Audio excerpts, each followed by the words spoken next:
Hello, moi c'est Nadine. Je t'accompagne vers une vie plus simple et épanouissante. Je crée des espaces d'exploration et de transformation dans lesquels nous allons tenter de diminuer notre charge mentale et gagner du temps pour soi grâce au minimalisme, à la simplicité et à l'organisation. Nous allons nous occuper de nos finances personnelles et parler d'autonomie afin d'économiser et épargner pour pouvoir concrétiser la réalisation de nos rêves. Et après des années comme thérapeute holistique et prof de yoga, nous aborderons des sujets variés pour prendre soin de notre santé par la prévention et nous reconnecter à notre être sur tous les plans. Je te souhaite de belles expériences avec moi et une bonne écoute. Avant de débuter cet épisode du podcast Le Havre de la Chouette, je t'invite à t'abonner si ce n'est déjà fait. Et à la fin de ton écoute, si tu as aimé, partage-le sur tes réseaux. Et laisse quelques étoiles pour donner ton avis et me soutenir. Merci. Hello, je suis ravie de vous retrouver pour un nouvel épisode. Comme vous avez pu le remarquer, le titre en fait du podcast a changé. Il s'appelle aujourd'hui Le Havre de la Chouette. Et j'ai choisi en fait ce nom de podcast parce que déjà tout mon univers en fait a changé depuis quelques jours.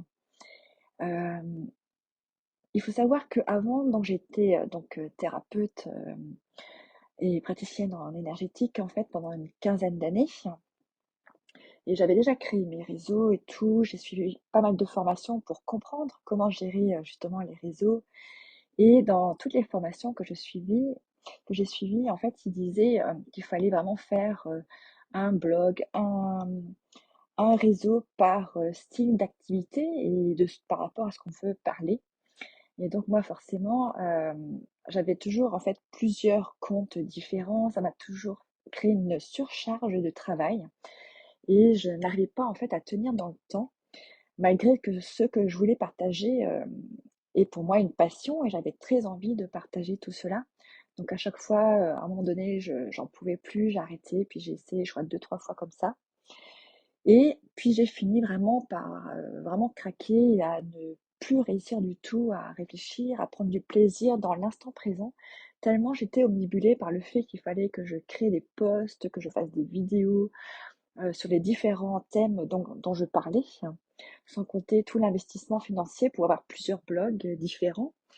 Et donc, c'est ce qui m'a conduit en fait à faire une désintox des réseaux sociaux et tout, et même entrepreneuriat. J'ai carrément tout arrêté du jour au lendemain parce que ben, j'ai craqué. Je dirais pas que j'ai fait un burn-out, mais c'est vraiment, j'en pouvais plus en fait. Par le côté aussi administratif qu'il y a derrière lorsqu'on a une entreprise. Et donc voilà, j'ai fait une pause pendant à peu près une année. Donc j'avais plus du tout de réseau social. J'ai complètement arrêté également la télévision. J'ai fermé donc mon entreprise. Et cette année-là a été pour moi vraiment une superbe année dans le sens où j'ai vraiment pu me poser, où les premières semaines ont été difficiles parce que forcément quand on est habitué à passer son temps à regarder les réseaux, à créer du contenu, forcément s'arrêter du jour au lendemain était un peu compliqué.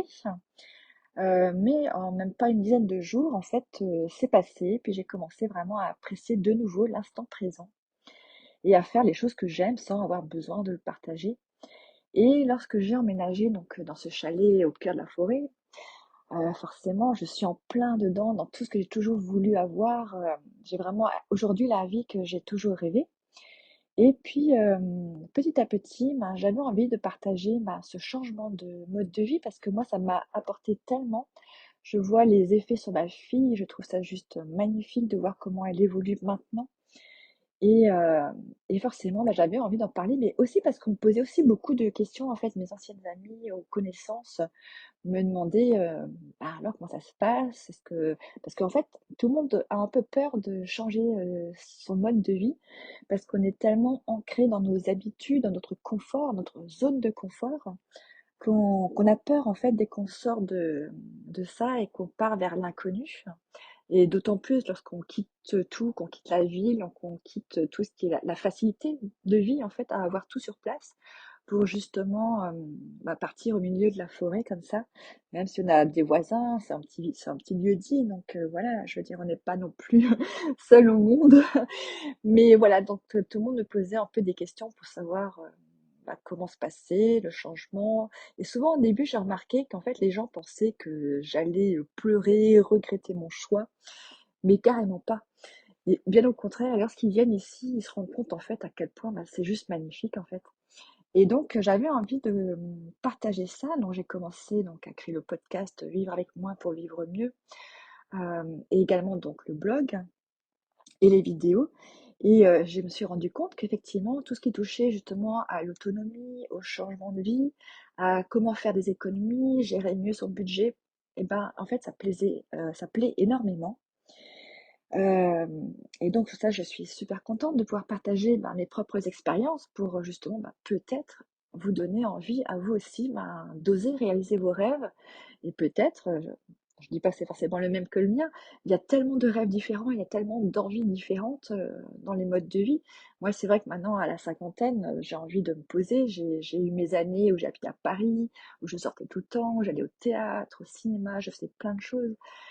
Dans ma jeunesse, c'était ce que je voulais, mais aujourd'hui, c'est plus du tout ce que je veux et donc pour moi, le style de vie que j'ai aujourd'hui me correspond complètement. Mais chacun a ses rêves, chacun a envie de les réaliser, mais je trouve dommage parce que souvent, maintenant, les gens me disent: «Ouais, mais maintenant à mon âge, c'est trop tard» ou alors «J'ose pas franchir le pas» ou «Je sais pas comment faire». Des fois, j'ai des discussions avec des amis qui sont bloqués dans un travail qu'elles n'aiment pas du tout mais elles savent pas comment faire pour en sortir en fait. Et je trouve ça dommage. Et c'est pour ça que souvent, moi, je dis la première des choses à faire déjà, c'est de se poser pendant quelques semaines, voire quelques mois, quelque part, et être au calme. Parce qu'il y a que en étant au calme et seul avec soi qu'on peut vraiment réfléchir à ce qu'on a envie et commencer petit à petit à se faire une liste, à comprendre certaines choses. Et ça se fait pas du jour au lendemain. Moi, ça m'a pris plusieurs années en fait pour vraiment comprendre ce que je voulais vraiment dans la vie. Et donc voilà, donc c'est vraiment pour moi une source de bonheur de pouvoir partager ça donc avec, ce que j'ai donc commencé à créer. Puis lorsque j'ai eu en fait, ma chambre, parce qu'avant je partageais donc depuis plus d'une année ma chambre avec, ma fille et voilà, j'avais pas de place vraiment pour pratiquer. Quand je pratiquais, comme elle est encore jeune, la première chose qu'elle fait, c'est me sauter dessus. Elle arrive pas encore à comprendre que j'ai besoin d'avoir ce moment à moi. Donc c'était assez difficile pour moi en fait de vraiment, pouvoir retrouver ce bien-être que j'avais déjà avant en tant que thérapeute et professeur de yoga. Hem et donc c'est pour moi un peu compliqué et puis en fait en ayant cette pièce, elle a compris qu'en fait, voilà, j'avais maintenant aussi mon espace à moi. Elle a encore un peu de mal quand elle me voit pratiquer, elle a tendance encore à venir avec moi. Donc maintenant je modifie en fait, mes horaires de travail pour pouvoir intégrer mes pratiques et le faire donc voilà, je ferai un podcast juste pour ça, pour mes rituels, parce que ça a été un grand travail de réflexion également, parce que je me suis remise également à l'ayurveda et aux pratiques des rituels ayurvédiques. Donc c'est, pas mal de choses à mettre en place et des routines j'aime bien fonctionner avec des routines, parce que les routines en fait, à force de les faire, deviennent des habitudes, on n'a plus besoin d'y réfléchir. Donc ça diminue ma charge mentale et donc voilà, je suis en train de créer des nouvelles routines qu'il faut à nouveau mettre en place, que j'avais avant d'avoir eu ma fille. Et c'est vrai que le chamboulement, en fait, d'avoir ma fille a énormément changé de choses en moi. Et là aussi, je ferai un épisode pour parler du burn-out parental, parce que c'est quelque chose, moi j'ai eu énormément honte pendant mes premières années, encore aujourd'hui, j'avoue que j'ai encore un peu de honte d'avoir vécu un burn-out et d'avoir, même si j'adore ma fille, j'ai adoré de pouvoir enfin avoir un enfant. Ça a été pour moi une période très difficile, où j'étais très seule et je rencontre beaucoup de femmes en fait qui vivent ça ou qui ont vécu ça et qui n'osent pas vraiment en parler ou qui le vivent très mal aujourd'hui parce que justement, dans un dans une, comment dire? Les gens en fait, on n'ose pas en parler parce qu'on a tout de suite cette honte, du jugement des autres. Donc ce sera un autre épisode de podcast et donc pour revenir donc à ce changement du titre de ce podcast, c'est que comme j'ai donc de nouveau cet espace où je peux de nouveau pratiquer tout ce qui m'a amené vraiment ce bien-être que j'ai eu ces dernières années après être tombée malade, m'a donné en fait envie de proposer à nouveau des cours de yoga, des cercles de femmes, des ateliers. Donc voilà, je regorge d'idées et j'ai vraiment envie de reproposer ce que je proposais déjà avant en tant que prof et thérapeute. Donc ça va être lancé à partir de l'automne et donc du coup, j'avais envie de nouveau d'en parler sur les réseaux Et donc, d'après mes formations, je suis censée de nouveau tout faire avec en doublon, donc de nouveau un autre blog, un autre podcast. Et donc j'ai commencé, puis au bout de 10 jours, je me dis non, c'est pas possible, je peux pas retomber dans ce schéma qui était déjà pas bon pour moi avant. Parce que j'ai pas envie de tout doubler parce que moi, mon mode de vie est d'être déjà, mon métier c'est d'être autrice, donc j'écris des livres, mais c'est également de faire en sorte d'être autonome, donc en alimentation, en eau, électricité, mais d'être vraiment le plus autonome possible pour, bah, justement, bah, parce que j'aime jardiner, parce que j'ai envie de savoir ce que je mange, parce que j'ai envie de faire des économies pour, pouvoir réaliser d'autres rêves et aussi parce que, voilà, je sais qu'à la retraite, j'aurai pas énormément d'argent ou peut-être que d'ici là, ça existera même plus la retraite. Donc j'ai envie que la maison où je vais finir ma vie normalement et ben, que qu'on ait plus de factures à payer, d'ici quelques années. Donc mon objectif est de rembourser les dettes qu'on a prises pour, créer ce lieu et ensuite, bah, d'économiser au maximum et d'épargner donc pour plus tard et pour réaliser d'autres rêves.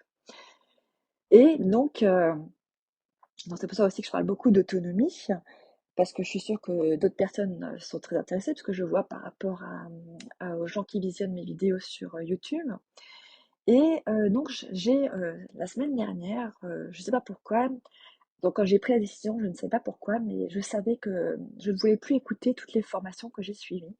Et je me suis dit non, je connais d'autres personnes sur les réseaux qui mettent juste leur nom et voilà, et elles ont leur univers.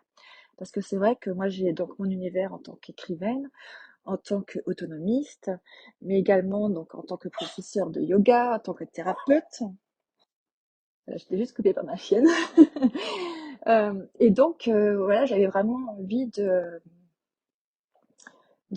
créer un seul univers où j'ai pas besoin de tout faire en doublon et juste parler bah voilà, de ma vie simple, ce que je fais pour trouver justement des idées pour être mieux dans mon corps, mieux dans ma tête, avoir de meilleures énergies, comment faire des économies dans ma vie de tous les jours et pas seulement via l'autonomie alimentaire. Comment je gère mon budget. Donc en fait, tout ça en fait fait partie de moi, de mon quotidien et donc voilà, je me suis dit: «Bah, tant pis, ça va plaire ou pas, tant pis, peu importe, c'est simplement moi» et donc je voulais pas appeler le podcast Nadine Jokers comme j'ai fait pour mon site, mes réseaux sociaux, mais en fait, le Havre de la Chouette, il y a une vidéo que je vais bientôt poster en fait, qui est liée à un voyage chamanique où j'ai découvert en fait que, mon protecteur en fait est une chouette. En fait, c'est un mélange entre le hibou et la chouette. C'est un peu compliqué, mais je vous en dis plus justement dans ma vidéo qui va certainement devenir également un épisode de podcast. Et aussi, la chouette, en fait, euh, c'est un petit clin d'œil à ma grand-mère qui a toujours adoré les chouettes, les hiboux. Et donc, à chaque anniversaire, chaque Noël, la pauvre, tout le monde dans la famille lui offrait justement bah, des décorations ou des objets qui étaient en lien avec cet animal. Et donc voilà, ça a été mon petit clin d'œil. Et puis aussi la chouette, parce que j'aime bien un peu le jeu de mots, et vous verrez plus tard sur mes réseaux pourquoi je dis que c'est un jeu de mots. Et donc voilà, donc j'ai appelé donc ce podcast Le Havre de la Chouette. Mes cercles de femmes vont également s'appeler Cercle de la Chouette. Et j'ai vraiment de super projets à venir et j'ai vraiment hâte de vous partager tout ça. Et aussi une petite info, n'hésitez pas à aller rejoindre mon Instagram ou bien même mon Facebook, hein, parce que je partage en fait une fois par semaine, le jeudi en fin de journée, une petite vidéo pour vous proposer un challenge. Alors ça dépend des jours. Des fois ce sont des challenges, des fois ce sont des outils simplement à tenter déjà d'explorer, parce que l'idée vraiment la base c'est que tout ce que je vous propose, ce sont des choses qui fonctionnent pour moi, que j'ai apprises lors de mes différentes formations. Et ce sont des outils vraiment très pratiques et vraiment très utiles pour se sentir bien. Et j'ai envie de vous les partager au fur et à mesure chaque semaine. Donc n'hésitez pas justement bah, à explorer bah, ces outils, comment ça se passe pour vous, en vous, parce que l'important est toujours vraiment de ressentir chaque outil, est-ce qu'il se passe quelque chose ou non. Parce qu'en fait, en tant que thérapeute et par rapport à tous les gens qui sont venus me consulter, j'ai appris avec le temps qu'en fait, il y a des techniques qui marchent avec une personne, mais pas avec une autre. Et des fois, une technique va marcher une fois, mais ne marchera pas la fois suivante. où en fait, il va se passer quelque chose, mais quelque chose de complètement différent la fois suivante. En fait, il se passe tellement de choses et on ne peut jamais savoir à l'avance ce qui va se passer. Une chose aussi à savoir, ne jamais avoir d'attente, à vouloir qu'il se passe quelque chose en particulier, parce que là, c'est quasiment sûr qu'il ne se passera pas ce que vous souhaitez. Et justement, ça a plutôt tendance à être de mauvaises ondes, une mauvaise énergie dans la pratique. Donc, ne jamais avoir d'attente et ne jamais commencer à s'imaginer ce qu'on aimerait qu'il va se passer lors d'une séance, parce que sinon, ça peut tout gâcher. Donc, il faut vraiment tester encore et encore et voir ce qui se passe. C'est pour ça que moi, je vous conseille vraiment, avant tout travail, c'est de se poser en soi. Mais le deuxième conseil, c'est d'avoir un carnet. Un carnet où vous notez à chaque fois votre pratique, est-ce qu'il s'est passé quelque chose ou pas, ce qui s'est passé, vraiment pour pouvoir par la suite aussi revenir en arrière et jeter un petit coup d'œil pour voir en fait l'évolution. Parce que ça, c'est aussi quelque chose de vraiment intéressant et qui peut nous apprendre beaucoup lorsqu'on voit l'évolution de ce qui se passe en nous. Voilà, je vais m'arrêter pour aujourd'hui et on se retrouve bientôt pour un nouvel épisode. Je vous souhaite de passer une très belle journée. Prenez soin de vous. Bisous, bye bye.